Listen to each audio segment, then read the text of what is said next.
rooms and saying, why did I come in here again? That's called in here just to help you relax and have fun after you've had a long, full day. So how about Donald Trump and Hillary Clinton? No, we're going to make it a politics-free zone, I promise. Everyone okay with that? Yes. Good. I mean, do you hear my accent? Do I sound like I know anything about American politics? I am originally from the beautiful land of South Africa. And when people hear that, they say, oh, do they speak Spanish down there? Okay, I'm glad that joke worked. Some of you are looking at me like, well, do they? It's been told to me several times, but you're not black. And people think it's an exaggeration, but I do hear it. Yes, welcome to Utah, where even your African Americans are pasty white boys. My family moved straight from South Africa here to Utah, which was a huge shift culturally and otherwise. The biggest surprise for me, Utah drivers. Now, everyone likes to say their drivers are terrible, and I have driven in almost every state in the country, and let me assure you that when Utahns say their drivers are bad, their drivers are really bad. Which is strange to me because Utahns are normally about being so nice. But as soon as you put one behind a wheel, it's screw you, buddy, and they peel away in a cloud of diesel exhaust and a stream of profanities a mile long. And the first time I was on the receiving end of this, I was stunned. I thought, what did I do? I just put on my turn signal and, oh, that's it. Let's talk about the turn signal. Here's how the turn signal is interpreted everywhere else on Earth. Pardon me, most honorable madam. Would you mind if I guided my car into your fine and commodious lane? Here's how a turn signal is interpreted in Utah. I'm coming into your lane, and I hate you, you festering pile of intestinal sewage. I think your children are stupid, your car is ugly, and I'm going to the celestial kingdom before you.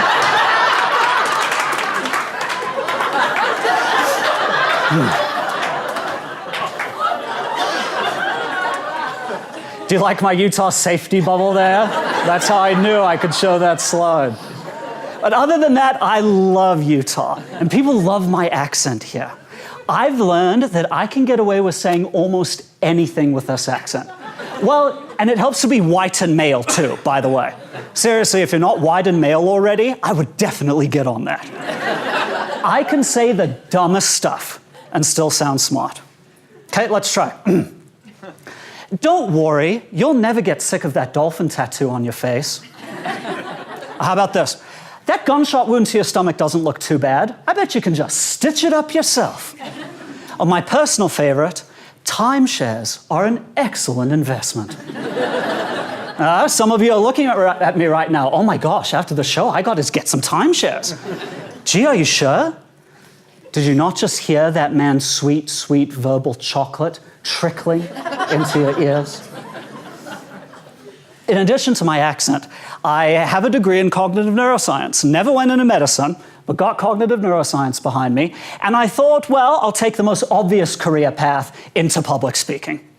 And so here I am. And I know what you're thinking, we have to listen to another neuroscientist comedian. And I'm jealous of you people who are in healthcare. My wife is an occupational therapist, and she specializes in early childhood development. So I'll come home after a long day and say, hey, honey, I made people laugh today. And she'll say with a completely sincere face, oh, that's amazing. I just helped an autistic child speak for the first time. Oh, we all want to feel like our careers matter, and I wanted that too. Neuroscience could have done it for me, but there's a little bit of a problem with my heritage. Most of my background is British, and so I share the same genetic flaw that all British people share. I have terrible, terrible teeth. All those years of royal genetic inbreeding turned my family line not so much into a family tree, but more like a wreath. And my teeth look okay now, but this is only because teams of orthodontists, dentists, oral surgeons spent years working on this disgusting dumpster fire of an oral cavity before they were able to make it look decent. And once they did fix it, I was so excited. I went around flashing my teeth everywhere, which is how I met my wife, by the way. I never really learned how to flirt, so when I saw her, I just marched up to her and let her examine my teeth, you know, like a gentleman does. And she was so blinded by the power of my perfect pearly whites that, of course, we had to start dating. And we dated for a while before we got married, because for me, it's not about the first kiss. It's about the first fart. When they are comfortable enough to release the winds of Mordor in your presence, that's when you know the relationship was really magical. But I had to wait so long. She was such a stinking lady. Well, not a stinking lady, that was part of the problem. But eventually she let blow the breezes of love, and we got engaged. By the time this happened, I was already in my 30s. Getting engaged in your 30s in Utah County is like getting engaged after you're already dead. And I tell people in their 20s, hey, I'm getting married. And they look at me with sympathy in their eyes. They'd pat my old man hand. And they'd say, oh, wow, we've been married a decade already. We just hope you and your new spouse can enjoy what precious few years you have left. So anyway, my point is, I now have good teeth. And I thought, all right, I've spent so much time in this world, why don't I go into dentistry? I figured it's not the brain, but it's still the head area, so good enough. I'm gonna go work on some teeth. That means I had to take the DAT, which is the dental admissions test. Because you don't have enough acronyms at work, there's another one for you. And I started teaching test preparation, helping other students take the DAT. And up to that point, it was the best job I ever had. And one day I was walking home from an especially good session. I was thinking how much I liked my job. And my brain said, well, then why are you going to work on teeth? I said, brain, you're right. By the time I got home, I decided, I said, forget this, I'm going into public speaking. Do you see the progression there? Neuroscience to dentistry to stand-up comedy. And so it is. I do more than comedy. I do corporate training, I do consulting. And no matter what I do, I can't help but talk a little bit of neuroscience. Is Dr. Cole still in the room? Are there any other neuro people in the room? Don't fact check me, neuro people. This is pop neuro that I'm going to be talking about today. I consider it my solemn duty to warn people that their brains are sleazeballs. Your brain does not like you. It is not your friend. It is it evolved to help us run away from lions on the plains of the Serengeti.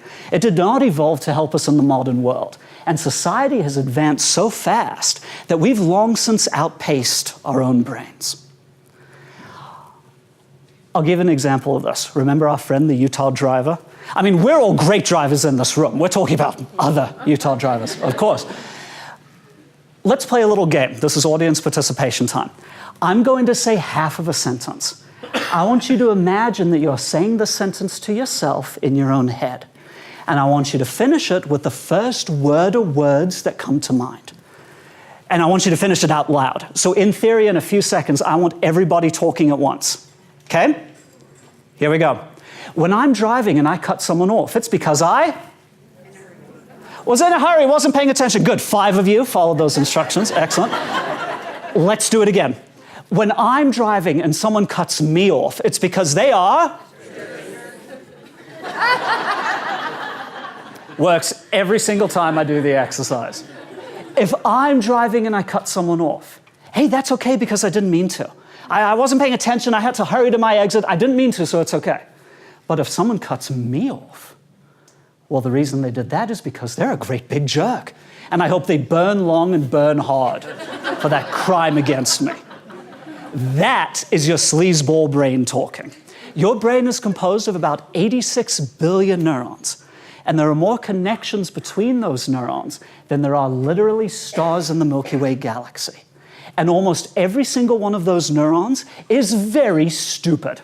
They're not there to help you out, and we don't control most of them. The one part of our brain we have control over is this chunk right here, your prefrontal cortex. This is where your self-awareness, your consciousness, your critical reasoning lies. It's what makes you you. We call that the human brain. Everything past the human brain just kind of does what it wants when it wants to do it. And there's one little part back there called the amygdala. Amygdala is Latin for almond, a little almond-sized bundle of neurons that sits right next to your brainstem. Your amygdala is a stimulus filter. So any information you receive, sight, touch, taste, sound, before it goes anywhere else, it goes to your amygdala first. And its purpose is to determine whether or not that stimulus is a threat. Once it makes its decision, so let's put up a threat. Here's my threat for the day. Great big hairy spider, which I chose on purpose because a lot of people have that natural aversion. So we see the spider, we hear the spider, heaven help us, we're already touching the spider. That signal flies to our amygdala zaps the hypothalamus, which is the hormone-releasing gland in your brain. The hypothalamus floods your body with emotions to make you think and act in a certain way. In this case, our gut instinct is to run as fast as we possibly can. Now, the amygdala does all of this before it sends the signal to our conscious brain right here. Keep in mind what that means, folks. Your brain has already decided how you're going to feel and has literally made you feel that way before you are consciously aware of what has happened right in front of your own face. Now, this worked fantastically well in prehistoric times. In prehistoric times, if we saw something dangerous like a lion, we did not want to sit down and think about that with our human brain. Well, does it look hungry right now? Can I pet its soft, fluffy mane? No, you wanted to act and you acted fast. Here's the downside. The amygdala has no process to differentiate between a physical threat like a lion and a psychological threat like an angry patient. And it reacts exactly the same way in both cases. As soon as your amygdala thinks it sees a threat, it shunts the blood away from your brain to the rest of your body to help you with that classic fight or flight response. When that happens, we lose an estimated 25% of our IQ. Now, for those of you with an IQ of 170, don't worry about this. You'll be just fine. But for the rest of us, this is a real hit to our natural intelligence. Have you ever seen someone do something, and afterwards you thought, well, they must be out of their mind? Folks, they really are. The human brain is shut down, and it's all about the survival. Your amygdala doesn't see you as a thinking human with hopes and dreams. It sees you as a great sack of meat. And its only goal is to keep you alive however it possibly can. Your brain has essentially infinite capacity to memorize new information for you. But it won't. Your brain is more powerful than any supercomputer. Yet I spend half of my adult life walking into rooms and saying, why did I come in here again? That's your brain. The biggest lie my sleazeball brain has ever told me is, oh, you don't need to write that down. I'll remember it for you. Okay, brain, where are my car keys? Oh, well, I'm not going to tell you that, but here's the entire theme song to Barney the Dinosaur. Hey, kids, it's Barney time. And it's super distractible, too. Wow, you've been working hard for 15 whole minutes. I think you deserve a 5-hour Pinterest break. And then your brain turns into Oprah. You get a Pinterest break and you get a Pinterest break. Everybody gets a Pinterest break. And if your brain sees something that it doesn't think is important, it just doesn't tell you about it. I have a video for you. Now, if you've seen this one before, don't say anything, and you'll know if you have. In this video are 6 people split up into 2 teams. 3 people are dressed in white shirts, 3 people are dressed in black shirts. Each team has their own basketball. The team in white will only pass to other people in white. The team in black will only pass to other people in black. Your job is to count the number of times the team in white passes the ball. And when we're done, I'm going to see what number you get. So if you've seen it before, don't say anything. Rest of you, the number of times the team in white passes the ball. Good luck.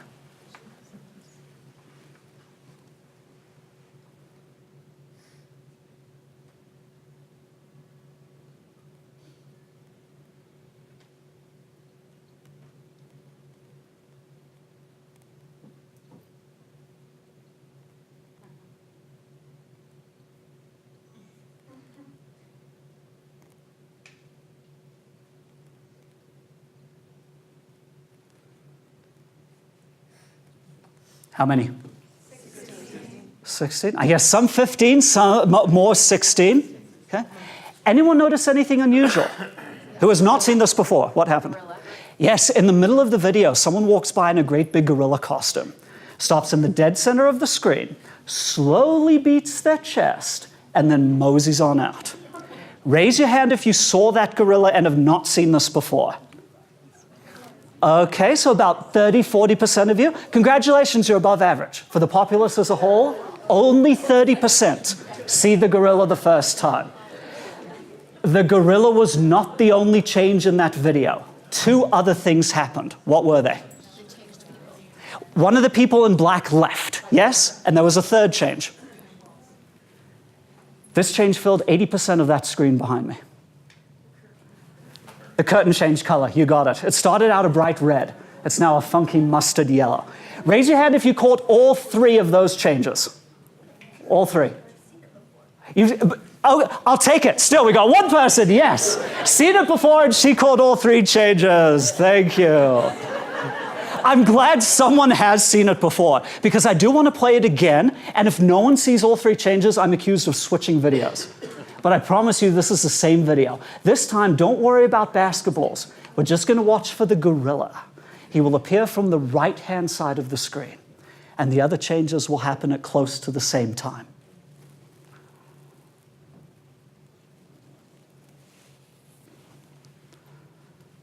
There he is. Person in black leaves, and the curtain's now yellow.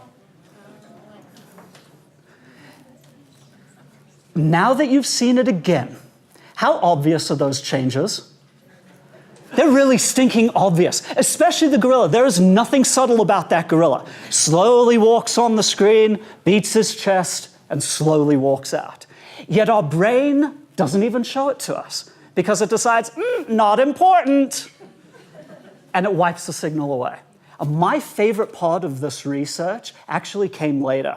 We've got a technology called infrared laser eye tracking, where you can track people's eye movements to a very fine degree. And so researchers had people watch this video with the laser eye trackers attached. The people who said they saw the gorilla, their eyes tracked the gorilla on the screen for 1 full second. The people who said they did not see the gorilla, their eyes tracked the gorilla on that screen for 1 full second. Interestingly enough, every last one of your brains saw the gorilla. Most of your brains just decided, not important, and didn't bother telling you about it at all. Now, sometimes people will say, no, Michael John, that's not a fair test. You told us to count the basketballs. If you told us to watch for a gorilla, we would have seen the gorilla. Very well, challenge accepted. I have another video for you. I'm warning you in advance. There are going to be lots of changes in this video. Let's see how many of them you can catch. Clearly, somebody in this room murdered Lord Smythe, who, at precisely 3:34 this afternoon, was brutally bludgeoned to death with a blunt instrument. I want each of you to tell me your whereabouts at precisely the time that this dastardly deed took place. I was polishing the brass in the master bedroom. I was buttering his lordship's scones below stairs, sir. Why, I was planting my petunias in the potting shed. Constable, arrest Lady Smythe. But how did you know? Madam, as any horticulturist will tell you, one does not plant petunias until May is out. Take her away. That's right, madam. It's just a matter of observation. The real question is, how observant were you?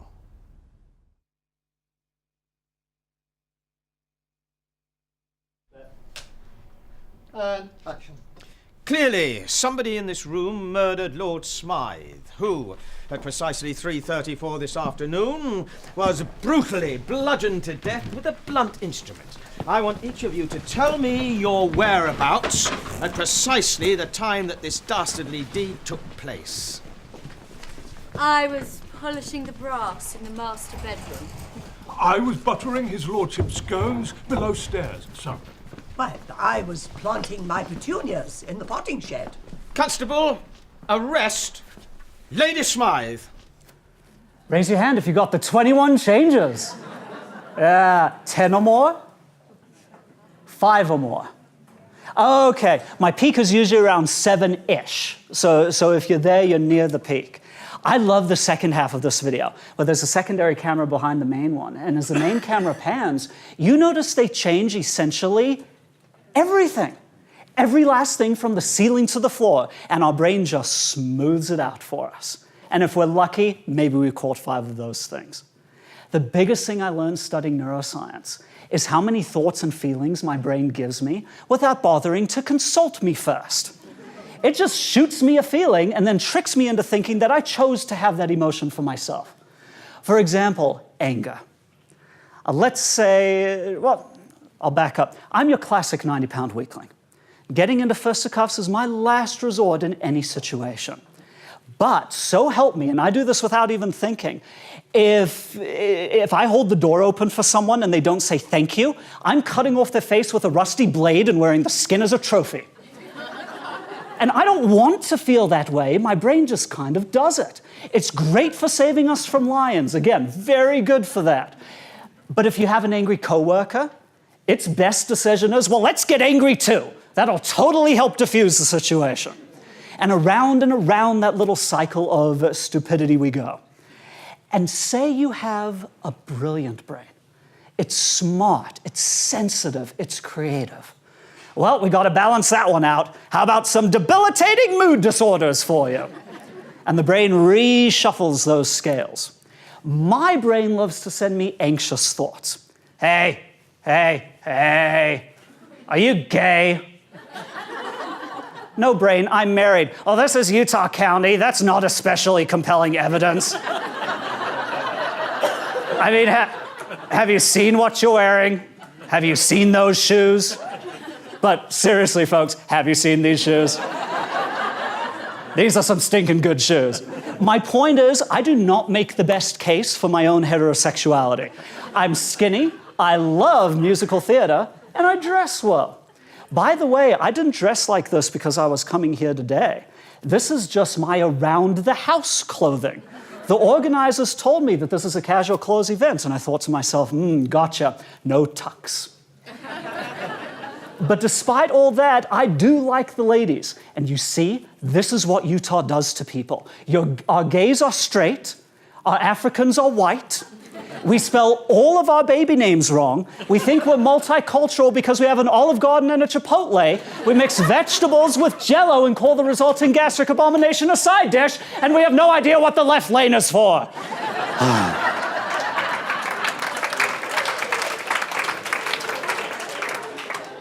So anyway, I'm not gay. And I thought, I need to prove this. I know what I'll do. I'll marry a woman. And so I did marry a woman. I haven't told you her name. It's Devon.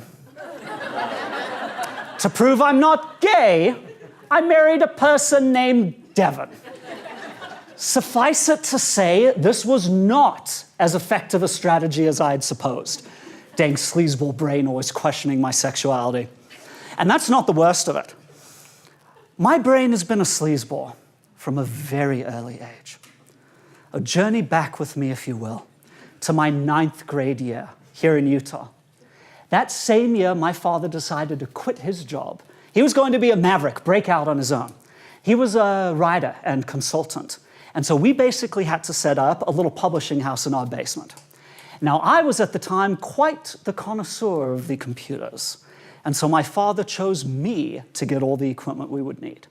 I was a kid, this was like getting a blank check. So we go to the store, we fill the car with computers and printers, and we got something we'd never had in the house before, a brand new high-resolution color laser scanner. And we take all of this home, and I run to the basement, I set it all up. By the time I'm done, it looks like NASA mission control. And I sit back in my new executive leather chair, and I beheld what mine hands had wrought. And I thought, how can I test this? How can I push the limits of the computer? How can I really test the quality of the printer and the scanner? And my sleazeball brain jumps in, well, what's the hardest thing to duplicate? And so I reach into my pocket, this pocket. There we go.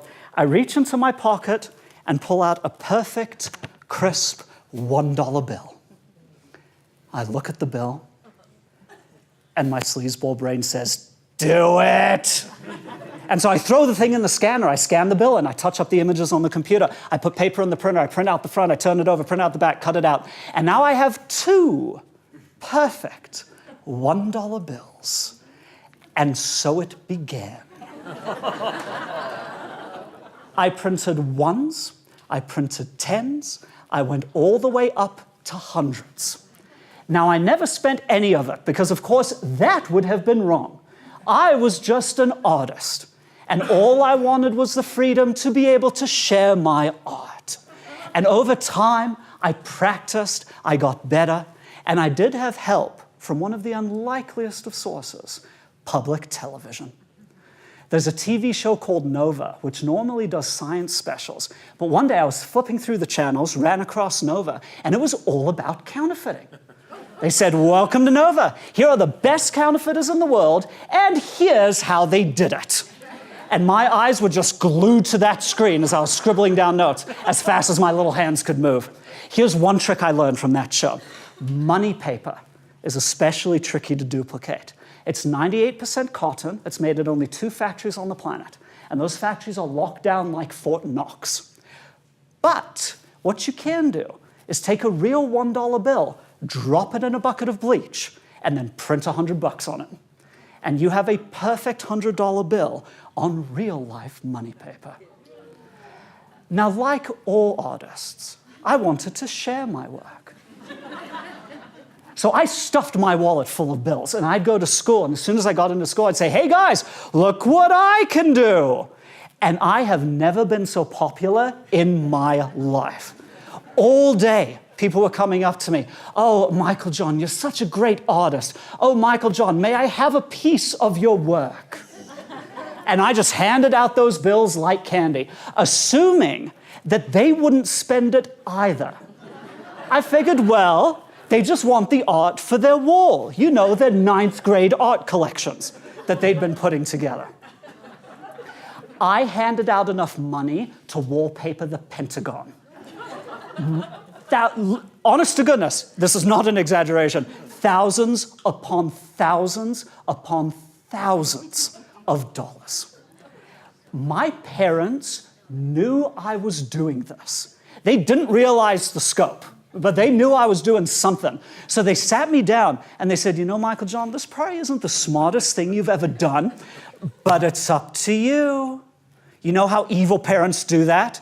Oh, little Timmy, I don't want you to do this, and if you do, I'll hate you forever, but it's up to you. And so, of course, I kept counterfeiting. And one day my friend calls me up, and he says, hey, Michael John, I have a new printer, and it's better than yours. Now, nothing boils a nerd's biscuits like hearing they have a substandard printer. So I put the images of these bills on the disk, run over to my friend's house to test it out. The first bill I print is a 50. And it didn't turn out so well. This was a new printer for me, so I used too much ink, the sides bled, and I printed the back upside down. Not a good example of my art. So there was another guy there who I hardly knew. I said, hey, do you want this? He said, sure. I gave it to him.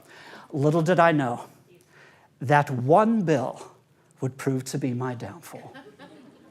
Journey forward now with me, just a few months. It's springtime still in my 9th grade year. I was in world history class, and we'd been preparing for the World Fair.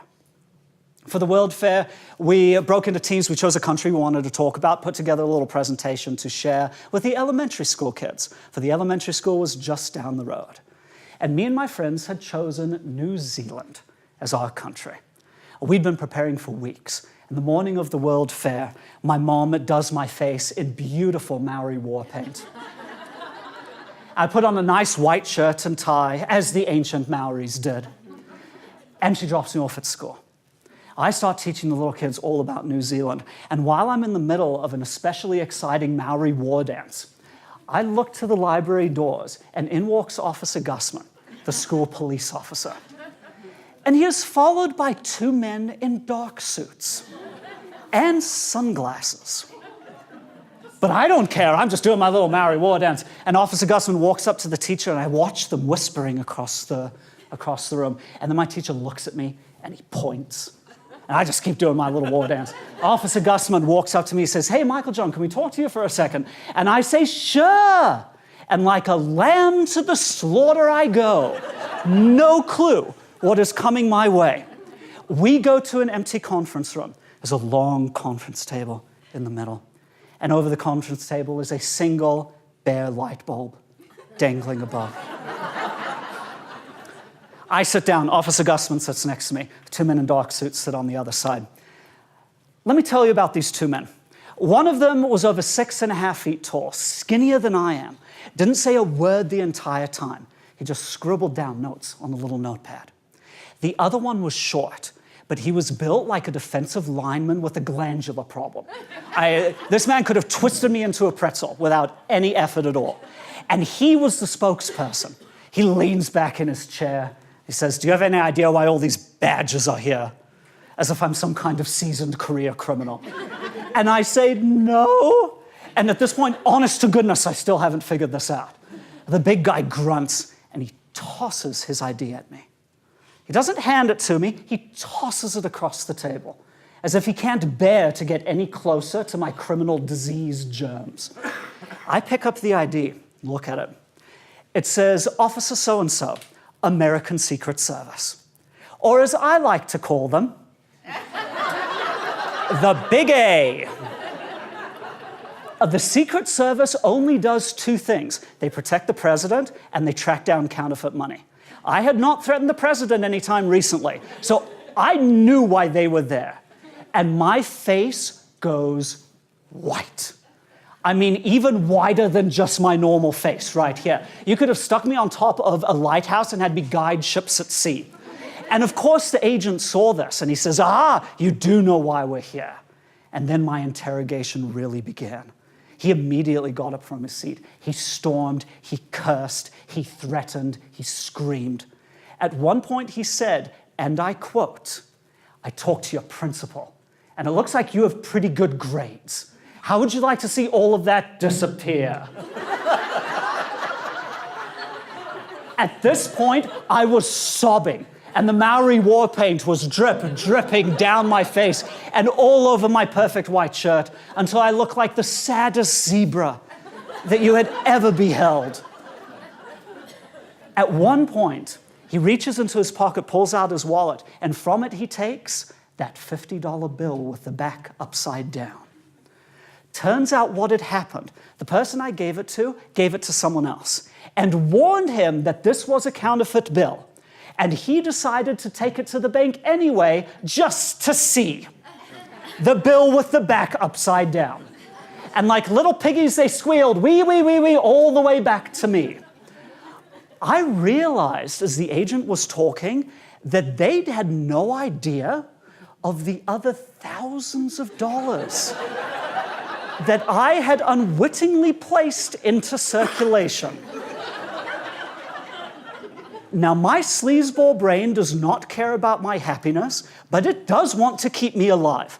So even though I was filled with a truly bowel-loosening fear, I was ready to tell them anything they wanted to know.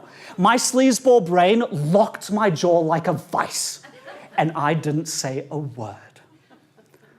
Finally, he settles down. He says, "All right, well, we got to go to your house. We need to get that disc with the image of the bills on it, and we need to talk to your parents." So we leave the school. I get in Officer Gustman's police car, and the two agents follow behind in, I kid you not, a black unmarked sedan with tinted windows.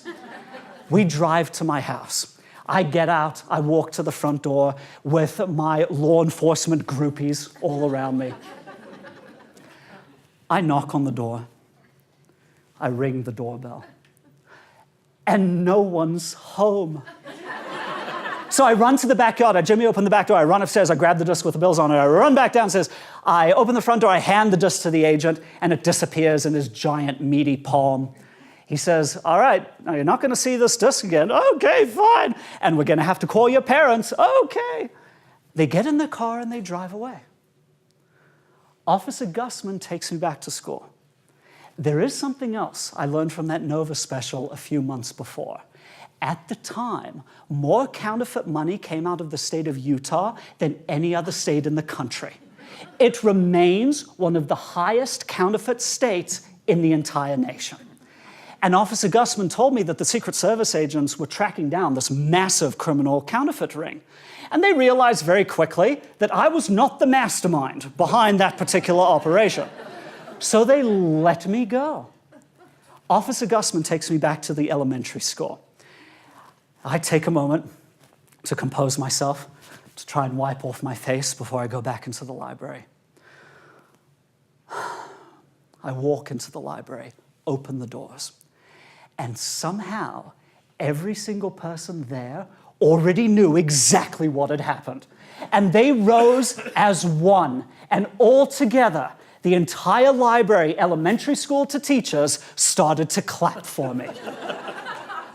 And my fame only grew from there. The next day I got to school. Teachers who I'd never met were shaking my hand. I was kissing babies. Strangers would stop me and ask me to tell the magical tale. A few weeks later, I contacted one of my friends whose parent was in the Secret Service. And according to them, the Secret Service opened no record for what I had done, not so much as a post-it note outlining my criminal activity. And they never called my parents.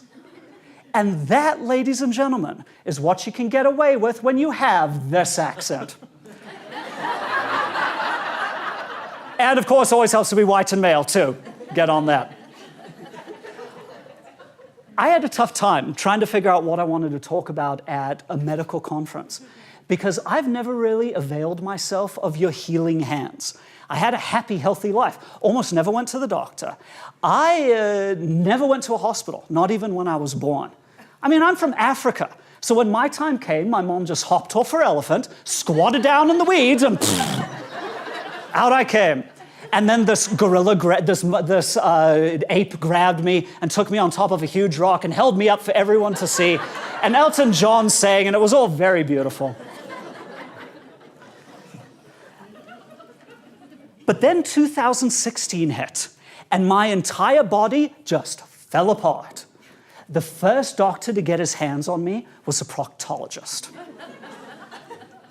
Now, I was not terribly excited about those long, hairy proctologist fingers getting all up in my delicate pelvic cushions. I had just gone in for stomach pain.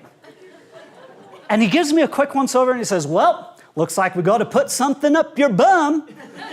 I said, "Oh, but doctor, the pain is here, not here. Gotta do it." "But yes, right up the butt." Now, I'm not in the healthcare world. I don't know what butt doctoring is like. But they told me I had to have a colonoscopy. And I was totally unaware of the prep one has to do.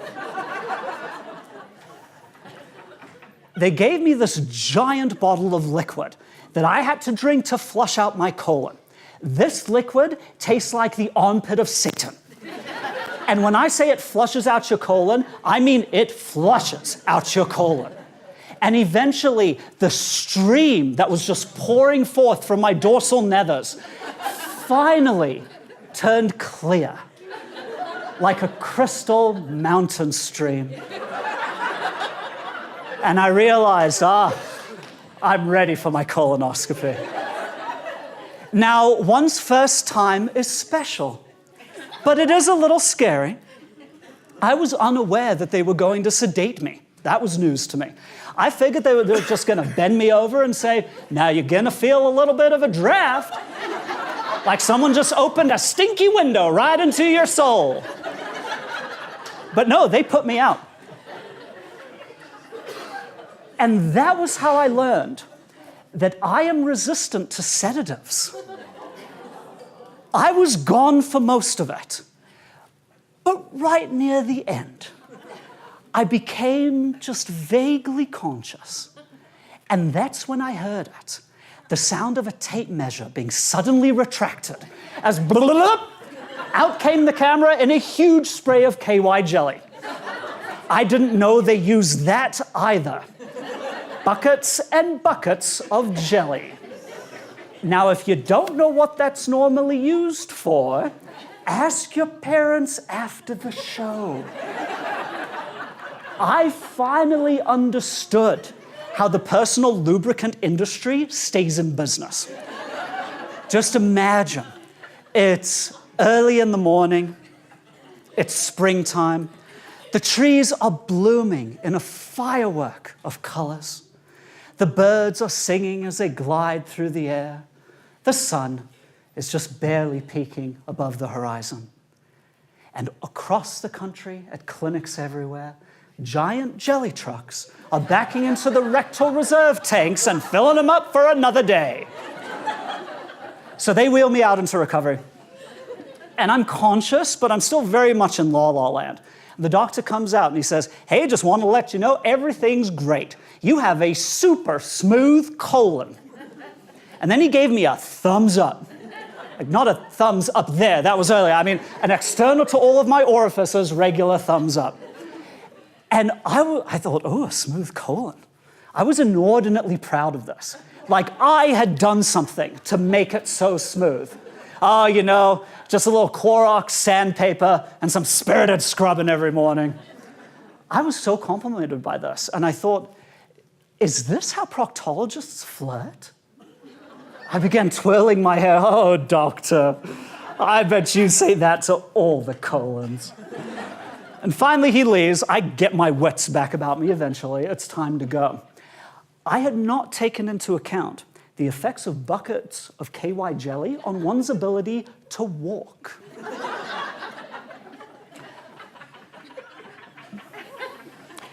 My cheeks were like two perfectly buttered dinner rolls, just passing each other in the night.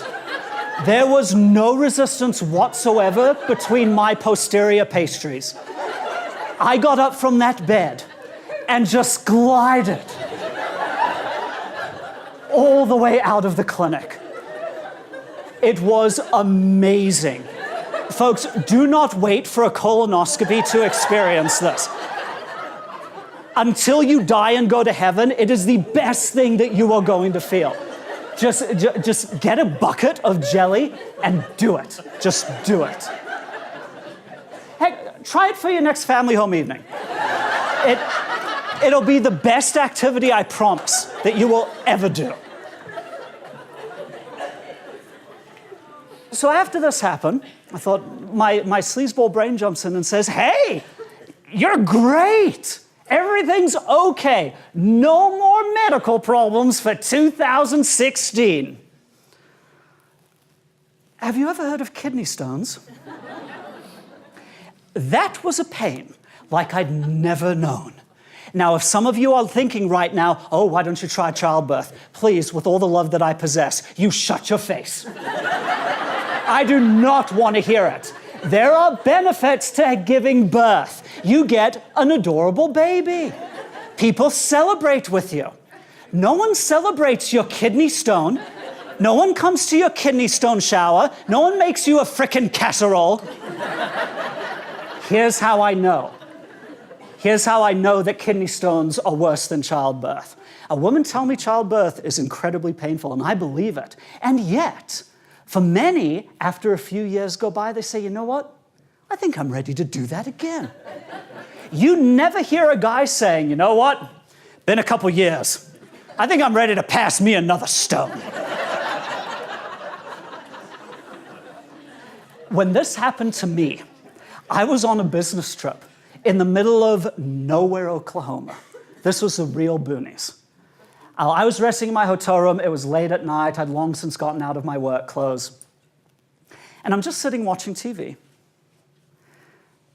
when I feel this pain, like a puma with rabies just took a huge bite out of my side. And at first I thought, oh, this is the worst indigestion ever. But then it just got worse and worse. And finally I thought, am I dying? Because when you first have a kidney stone, you don't, maybe unless you're in healthcare, you don't know what that feeling is. That, by the way, is another reason that kidney stones are worse than childbirth. Because when you get pregnant, you're not walking around all confused. What is this? A cyst? An especially robust wart? I have no idea. No, you know what it is. Kidney stone, no clue, which makes it all the scarier. And my sleazeball brain is in pure animal fear. And it screams at me, call an ambulance! And so I reach for my phone, but the pain is so surreal that I can't remember how to use my own phone. So my brain screams at me again, just find another human. Find any other human, they'll know what to do. So I throw myself out of the hotel room, jump into the elevators, and just mash the keypad. Cut now to the lobby. It's the middle of the night. Soft music is wafting through the air. The only people down there are the two lovely little old ladies who are manning the reception desk. They hear the ding of the elevator. Bing. The doors open, and the lobby is filled with the unholy sound of 1,000 dying puppies. And the old ladies run over to me and they see just this giant, writhing, pale spider monkey on the floor. Oh yes, and I may have neglected to mention that when I thrust myself from my hotel room, I did not have the presence of mind to put on clothing first.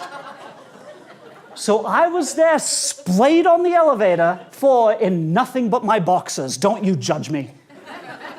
And so they call the ambulance, the paramedics arrive. And the first thing the paramedics do when they see me is throw a blanket over me. No triage, no checking to see if I'm okay. Just, avert your gaze until we cover this abomination. But then they did ask me, so on a scale of 1 to 10, how bad is the pain?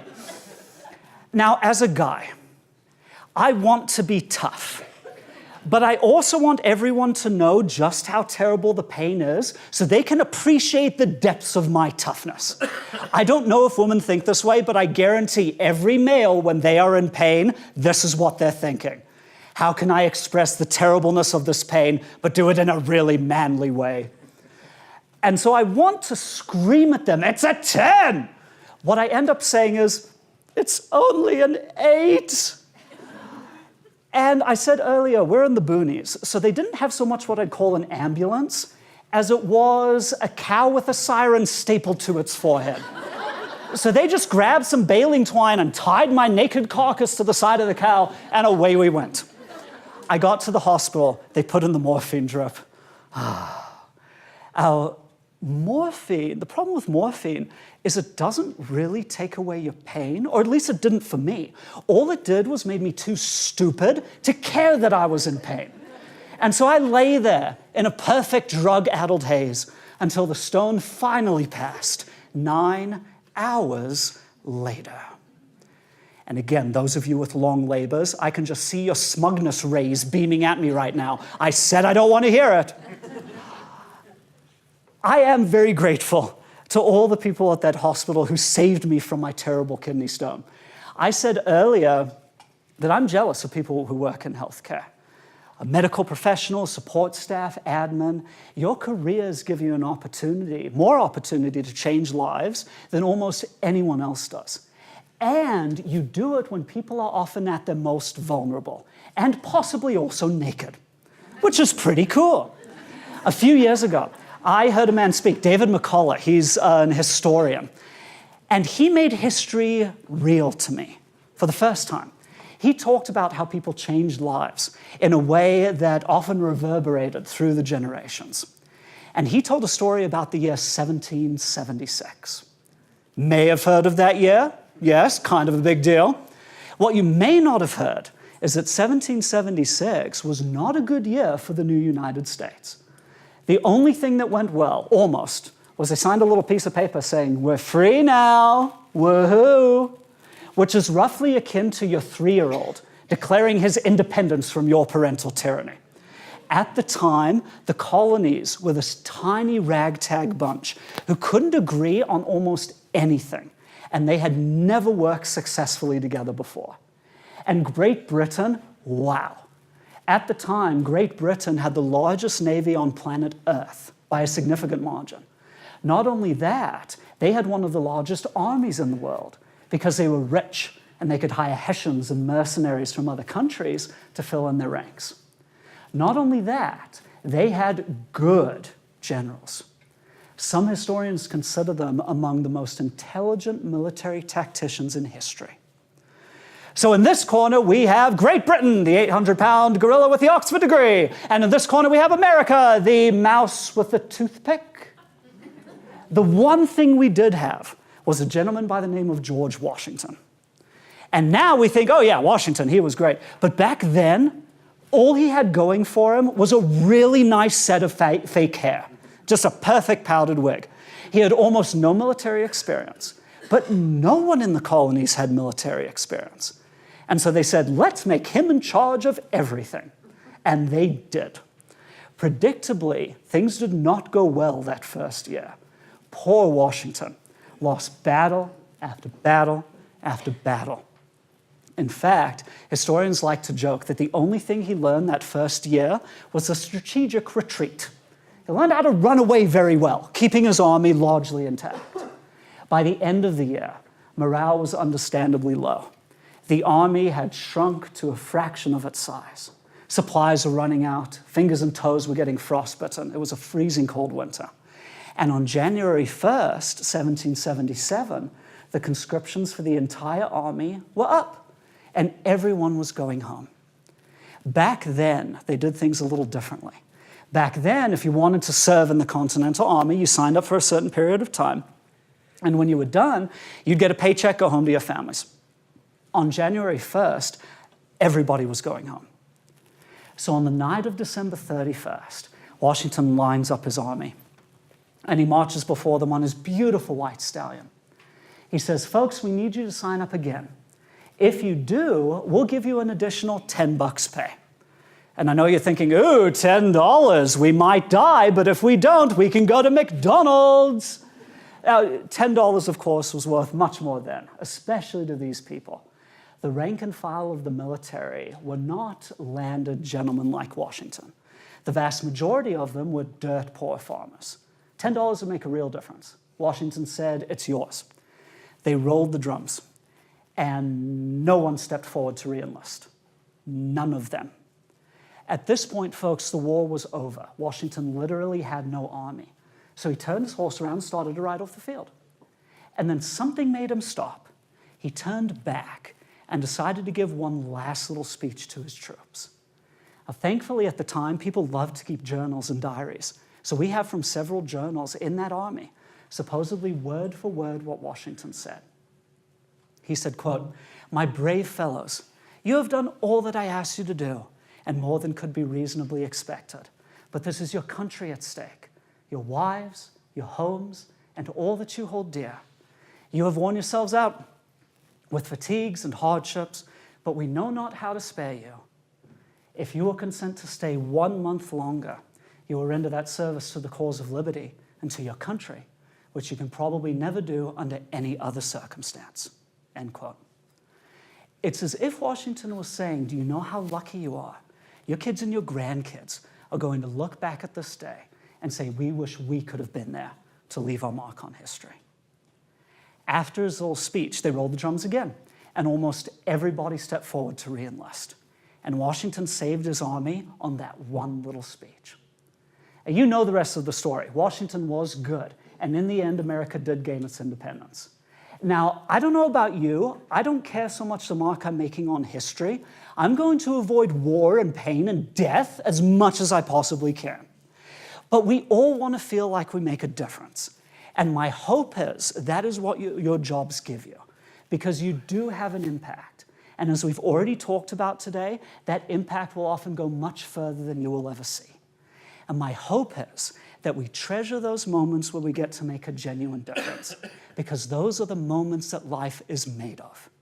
And please, when you drive home tonight, don't let anyone in your lane. Thanks, everybody.